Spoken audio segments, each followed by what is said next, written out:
बिस्मिल्लाहिर्रहमानिर्रहीम। अज़ीज़ तलबा और तालिबात, अस्सलामु अलैकुम। सिटी साइंस कॉलेज की तदरीसी रिवायात मुसलसल जारी हैं।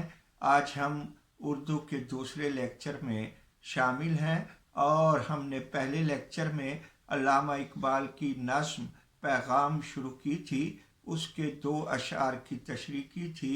आज दूसरे लेक्चर में हम इसका तीसरा शेर पढ़ते हैं।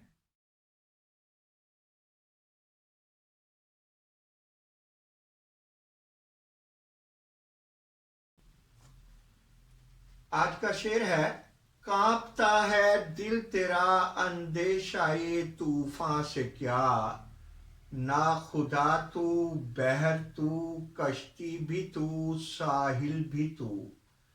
कांपता है, लरसता है, अंदेशा खतरा, ऐसा खतरा जो आने वाले वक्त में मुतवक्के हो, यानी खदशा। नाखुदा कश्ती वाला यानी मल्लाह कश्ती चलाने वाला, बहर समंदर, दरिया के लिए भी ये लफ्ज़ अरबी में इस्तेमाल होता है, और साहिल समंदर या दरिया का किनारा। तो आइए इन अल्फाज के मानी की रोशनी में अब इस शेर का मफहूम समझते हैं। आज तू समंदर से उठने वाले तूफान के खदशे से तेरा दिल दहल जाता है।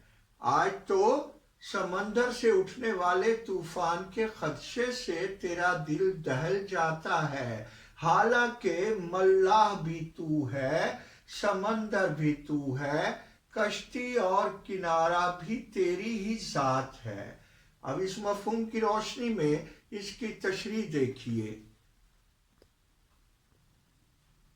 अगर हम इस मफहूम को गौर से देखें तो हमें वाज़ेह समझ आ रही है कि अल्लामा इकबाल इस शेर के पहले मिसरे में इजहार अफसोस कर रहे हैं, और वो मुसलमान से ये बात तवक्को ही नहीं कर सकते थे कि उसके दिल की ये कैफियत होगी कि वो तूफान के खदशे से घबरा जाएगा। हालांकि वो मुसलमानों की तारीख से आशना हैं और जानते हैं कि मुसलमान तो इस अंदाज से नारे तकबीर बुलंद करते हुए मैदानों में निकलते थे, पहाड़ों पर चलते थे, समंदरों में सफ़र करते थे कि उनके कदमों की चाप से पहाड़ लरस जाते थे, दरियाओं के दिल दहल जाते थे, जमीन लरज उठती थी, दुश्मन का रंग फक हो जाता था। और आज वही मुसलमान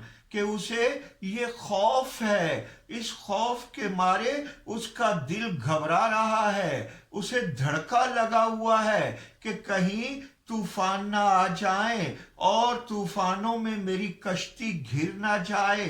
हालांकि ये तो वो कौम थी जो बड़े बड़े तूफानों से टकरा जाने को अपनी शान समझती थी, और तूफान इनके वजह से खौफ खाते थे, और हर कोई इनसे किनारा करना चाहता था।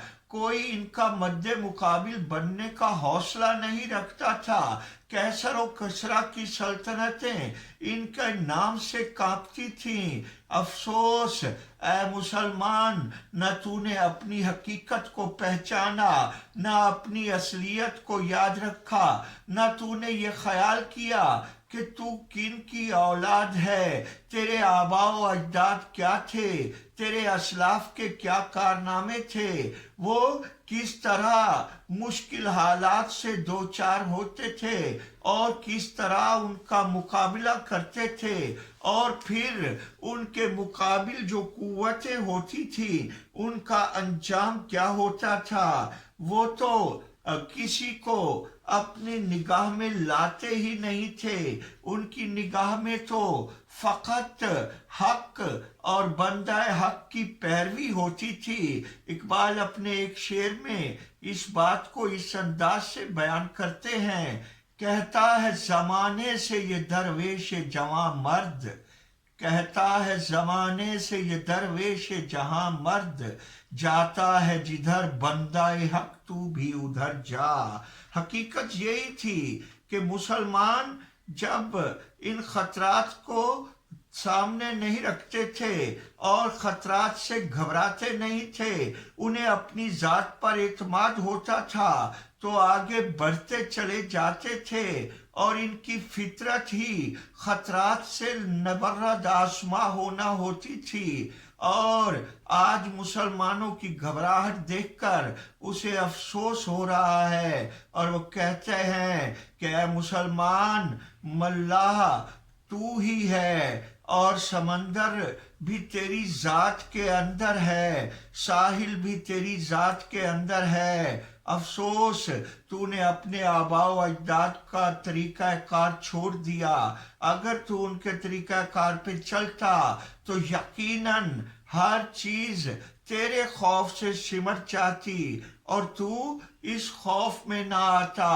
اپنے آباء و اجداد کی کیفیت کو تو دیکھ، وہ کس طرح علل اعلان کہہ سکتے تھے کہ دشت تو دشت ہے، دریا بھی نہ چھوڑے ہم نے، بحر ظلمات میں دوڑا دیے گھوڑے ہم نے۔ یہ باتیں، حقیقی باتیں، اپنی تاریخ الگ رکھتی ہیں، اور اقبال کے اس شعر کا مفہوم یہی ہے کہ مسلمانوں کو کسی چیز کا کوئی خدشہ نہیں رکھنا چاہیے، کوئی خوف نہیں رکھنا چاہیے۔ اپنے آباء و اجداد کی طرف دیکھنا چاہیے کہ پہاڑوں پر کشتیاں چلا دیں اور سمندر میں گھوڑے دوڑا دیے، ضرورت پڑی تو ساحل پر اپنی ہی کشتیوں کو آگ لگا کر اندلس کے میدان جنگ میں کس طرح وارد ہوئے اور کس طرح فاتح ہوئے۔ اور ان چیزوں کو تم یاد کرو اور اپنے آباء و اجداد کے طریقے کو اپناؤ، وہی تمہاری اصلیت ہے، وہی تمہاری حقیقت ہے۔ ذرا اپنی حقیقت پر غور کرو۔ اگر تم اپنی حقیقت سے آشنائی حاصل کر لو گے تو یقیناً پھر نہ تمہیں کسی سمندر سے خوف آئے گا، نہ تمہارے اندر ایسے خدشات پیدا ہوں گے کہ طوفان آ گیا تو اس کا مقابلہ کیسے کیا جائے گا۔ تم ان سارے خدشات سے نکل جاؤ گے، اور پھر تم میں یہ کیفیت پیدا ہو جائے گی کہ بڑے سے بڑے طوفان بھی ہم میں حوصلہ پیدا کرنے کے لیے آتے ہیں۔ صادق سیالکوٹی نے کیا خوبصورت کہا ہے کہ تندیے باد مخالف سے نہ گھبرا اے عقاب، یہ تو چلتی ہے تجھے اونچا اڑانے کے لیے۔ تو انشاءاللہ تعالی آپ اچھی طرح تیار کریں گے، اور اگلے لیکچر تک کے لیے اجازت، اللہ حافظ۔